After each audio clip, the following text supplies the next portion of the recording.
The Senate chamber was packed that night, not with tourists or reporters, but with restless lawmakers who knew something explosive was about to happen.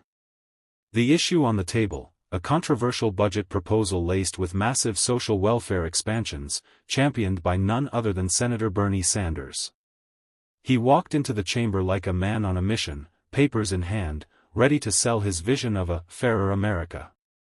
But waiting for him, sitting back with his trademark calm-before-the-storm expression, was Senator John Kennedy. He had heard this speech before. Many times. And tonight, he had no patience left. Bernie's voice boomed across the room as he launched into his signature rhetoric: the billionaire class is destroying this country. The working class deserves dignity, free healthcare, free college, and economic justice. His supporters cheered. His words echoed like a revival sermon.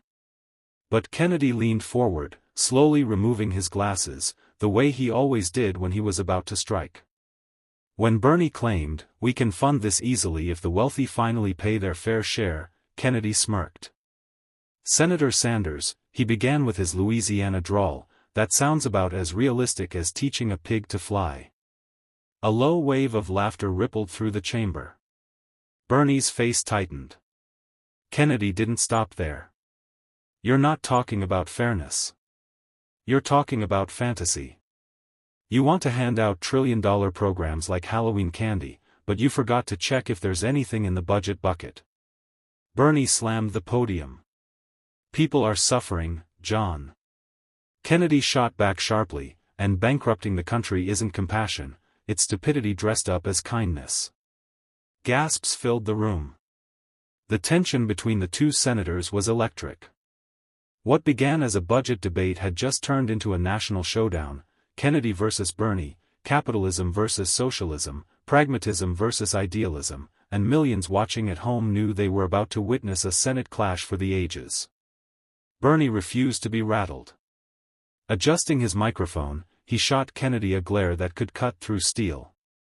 "You talk about fantasy, John," he barked, "but what's truly fantasy is believing the wealthiest nation on earth can't guarantee basic human rights to its people. You defend billionaires like they're endangered species, but millions can't afford insulin or a roof over their heads. That's the real stupidity." The room stirred. Even seasoned senators shifted in their chairs. Bernie had drawn blood, and he knew it. But Kennedy wasn't the kind of man to retreat when challenged, especially not by someone pushing what he saw as utopian nonsense. Kennedy leaned back, letting a brief silence thicken the air. Then, with surgical precision, he spoke. "Senator, I don't defend billionaires. I defend math. And the math says your plan costs more than the GDP of several continents combined. You'd have to tax every man, woman, and child until their wallets cried uncle. You call it justice. I call it economic suicide." A wave of murmurs and a few chuckles rolled through the chamber. Bernie slammed his fist again, his voice rising with passion. "That's fearmongering. Other developed countries provide these services. We can too if we stop letting corporate greed run Washington." Kennedy snapped his fingers, as if to punctuate the moment. "That's cute, Bernie. But here's the thing, other countries don't have 300 million people and a government that can't pass a budget without turning it into a circus. You're not building Denmark. You're trying to turn America into Neverland." The chamber burst into mixed reactions, laughter, gasps, and heated whispers. Bernie, visibly boiling, pointed at Kennedy. "You mock because you have no moral ground." Kennedy leaned forward, his tone turning sharp. "I mock because you have no plan that works." Every camera in the chamber zoomed in. Every news anchor prepared their cheerin'. This was no longer a policy debate, it was a clash of visions playing out like a primetime spectacle. And neither man was backing down. Bernie's voice thundered through the chamber like a preacher at a rally. "John, you can roll your eyes all you want, but history is on my side. Every great nation takes care of its people. Healthcare isn't a luxury. Education isn't a privilege. If we can afford endless wars, we can afford to make life better for working families. The progressive senators behind him nodded in unison, almost like a chorus. A few even started clapping, further fueling Bernie's fiery delivery. But Kennedy remained still, watching him with that mix of calm and sharp skepticism, the kind of look that said, "I'm about to end this with one sentence." He slowly rose from his seat, adjusted his tie, and took the microphone. The room went quiet. "Senator Sanders," he began in his trademark Southern drawl, "I respect your passion. Truly. But let me tell you something my grandpappy used to say, good intentions don't pay the bills. You can build a castle out of ideals, but if the foundation is made of debt and wishful thinking, it's going to collapse on everyone inside." The chamber murmured in agreement. Bernie didn't flinch. He interrupted sharply, "People are dying because of greed, John." Kennedy turned, locking eyes with him. "And they'll die faster if you bankrupt the system trying to play Santa Claus with other people's money." Gasps. Some senators actually leaned forward, sensing they were witnessing a Senate moment that would dominate headlines by morning. Bernie's face flushed with anger. He jabbed his finger toward Kennedy. "You sound like a corporate puppet. How much are the billionaires paying you to keep America sick and poor?" Kennedy chuckled, not the nervous kind, but the confident, calculated kind. "Bernie, the only thing I'm allergic to is bad math and bigger government. And you're offering both, gift wrapped in slogans." The tension was suffocating. Reporters scribbled furiously. Hashtags were already trending. This wasn't just political theater anymore, this was a heavyweight fight between ideology and pragmatism, between firebrand socialism and cold, sharp conservatism. Bernie wasn't about to let Kennedy walk away with the applause. He leaned into the mic, his voice trembling not with fear, but with righteous fury. "You talk about math, John, but what about morality? What about humanity? You stand there, making jokes, while families are crushed by medical bills, while students drown in debt, while billionaires hoard wealth like modern-day pharaohs. Don't talk to me about castles built on debt. This country is already crumbling under greed." The progressive bloc in the chamber erupted in cheers. Bernie had turned the emotional dial all the way up. His words hit like hammer blows, appealing directly to the millions watching online and on TV. But Kennedy had been in this ring too many times to be shaken by a moral tirade. He raised his hand slightly, waiting for the cheering to subside, then delivered his counterattack like a scalpel. "Senator Sanders, morality isn't measured by how many slogans you can shout into a microphone. It's measured by results. And your ideas have been tried. They've failed.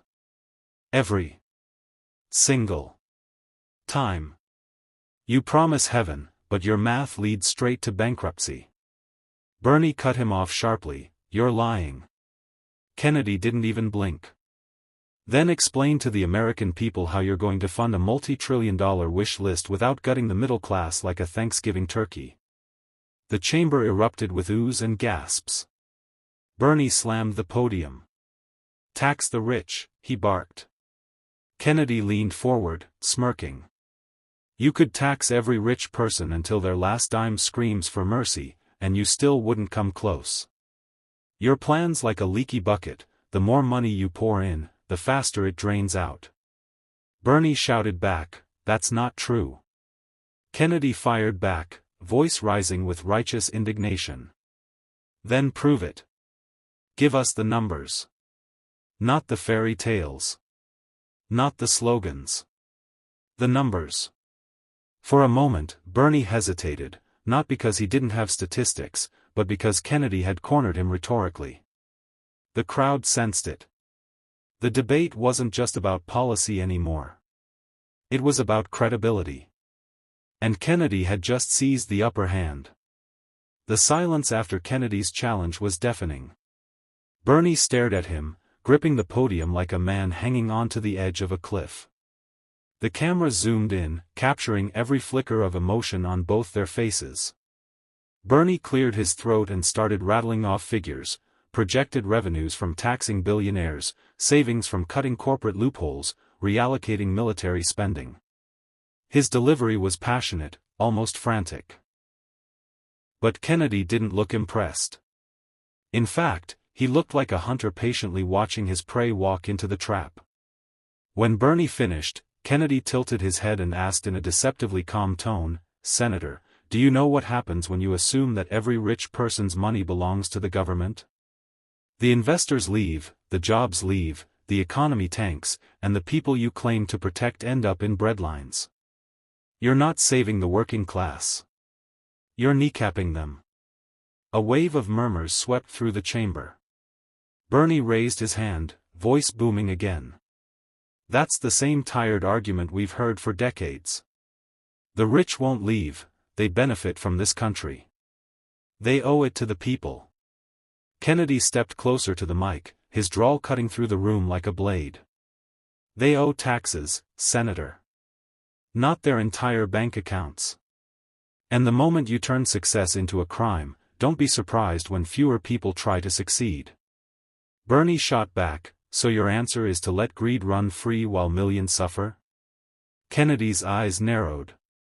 "My answer is to fix problems with solutions that actually work, not to burn down the house because you don't like the wallpaper." The chamber erupted in laughter and applause. Bernie's face reddened with frustration. He banged the podium again. "You think this is funny? People are dying." Kennedy's expression hardened. "No, Senator. What's not funny is selling broken promises as salvation. That's cruelty disguised as compassion." The weight of his words hung in the air.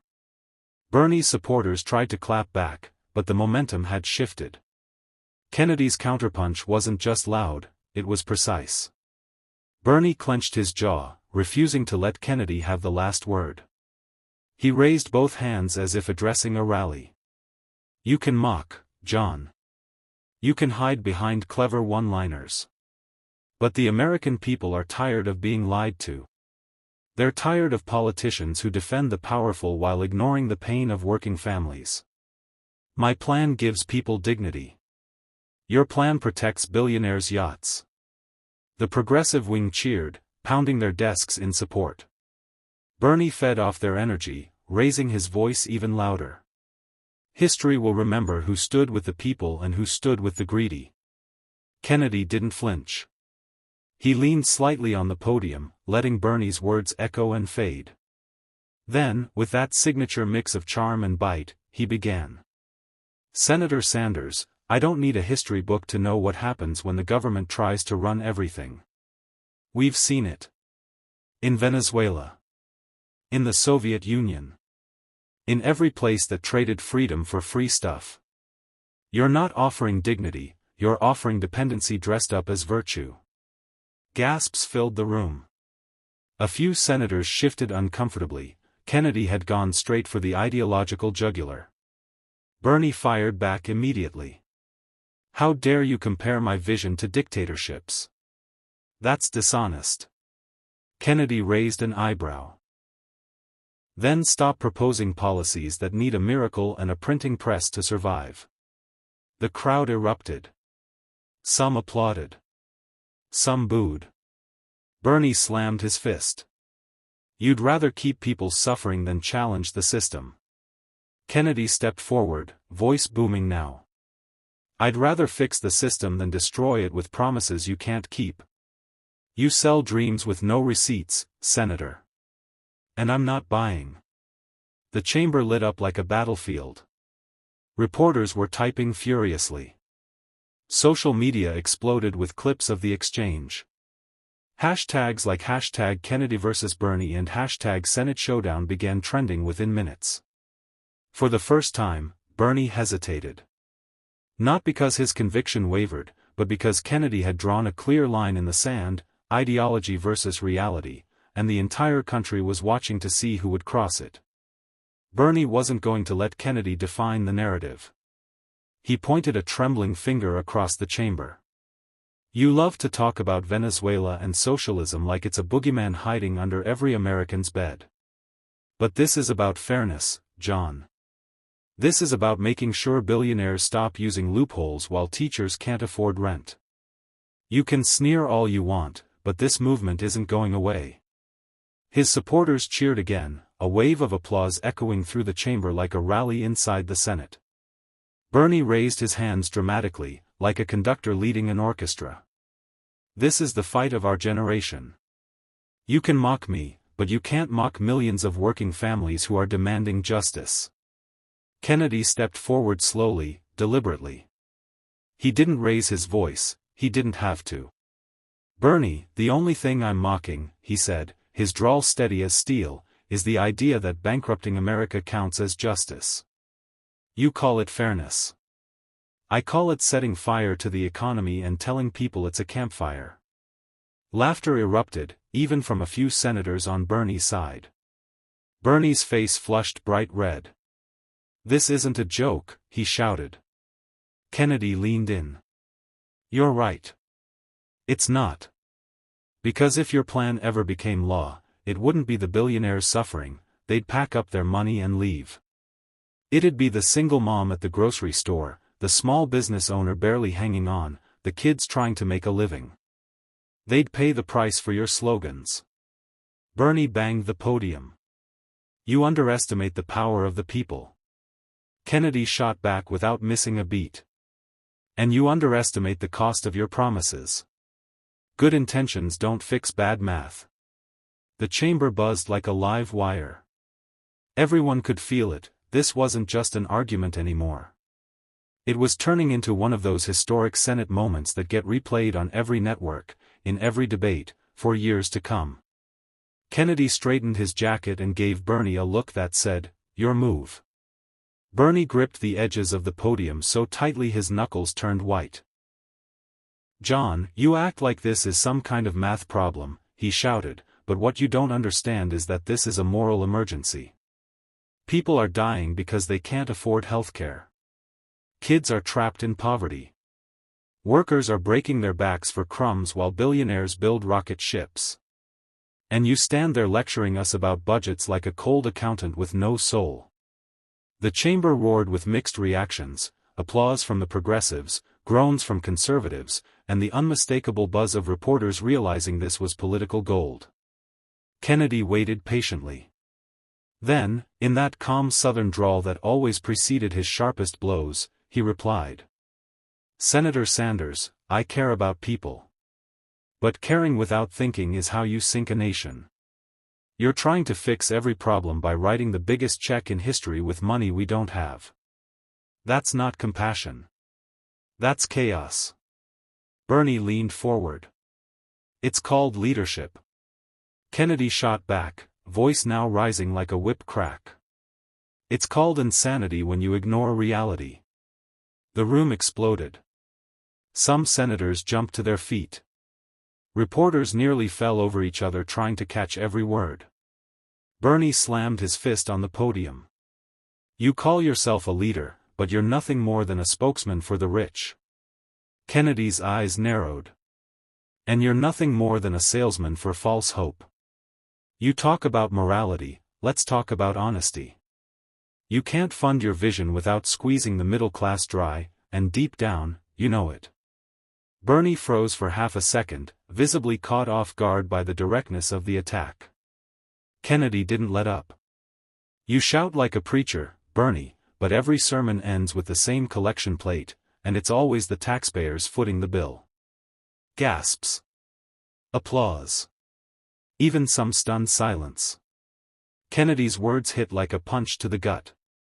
Bernie's face hardened as he prepared his next comeback, but the momentum was shifting, fast. Bernie straightened his back, drawing in a deep breath as if to steady himself for the knockout round. You think you're clever, John, he said, voice low but fierce.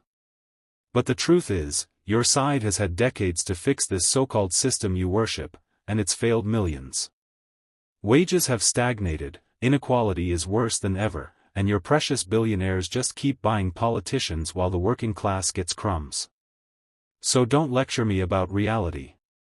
I live in it with the people you ignore. Thunderous applause broke out from his supporters. Bernie had tapped into that raw populist energy that made him a hero to many. His hands sliced through the air like a conductor's baton, punctuating each accusation. Kennedy didn't move at first. He let the applause swell, then fade into a tense quiet. When he finally spoke, his voice cut through the chamber like a blade. "Senator, blaming others for every problem doesn't make your plan any less dangerous. Yes, the system has flaws. But burning down the house to kill a few rats doesn't make you a reformer, it makes you an arsonist." The chamber erupted with gasps and scattered applause. Bernie slammed the podium. "That's a disgusting analogy." Kennedy's eyes locked on him. "No, Bernie. What's disgusting is pretending your trillion-dollar fantasy won't leave working families to pick up the ashes." Bernie stepped forward, face flushed. "At least I'm fighting for them." Kennedy shot back instantly. "Fighting for them or using them to sell a political fairy tale? Because from where I'm standing, it looks like you're writing checks with their future." The room went silent. Even Bernie's usual backers seemed to hesitate, sensing the precision of Kennedy's strike. He wasn't shouting, he was dismantling, piece by piece. Bernie shook his head, raising his fist defiantly. "You'll never understand the people, John. Never." Kennedy leaned in, almost whispering but with an edge sharp enough to slice through the air. "No, Senator. I understand them enough to know they deserve truth, not empty promises." The chamber buzzed like a live wire. The endgame was near. The tension in the Senate chamber was like a stretched wire about to snap. Bernie, breathing heavily, clung to the podium with the fury of a man who refused to yield.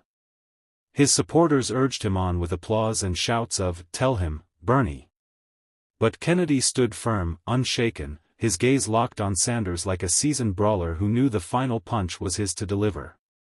Bernie raised his voice one last time, desperate to rally the moral high ground.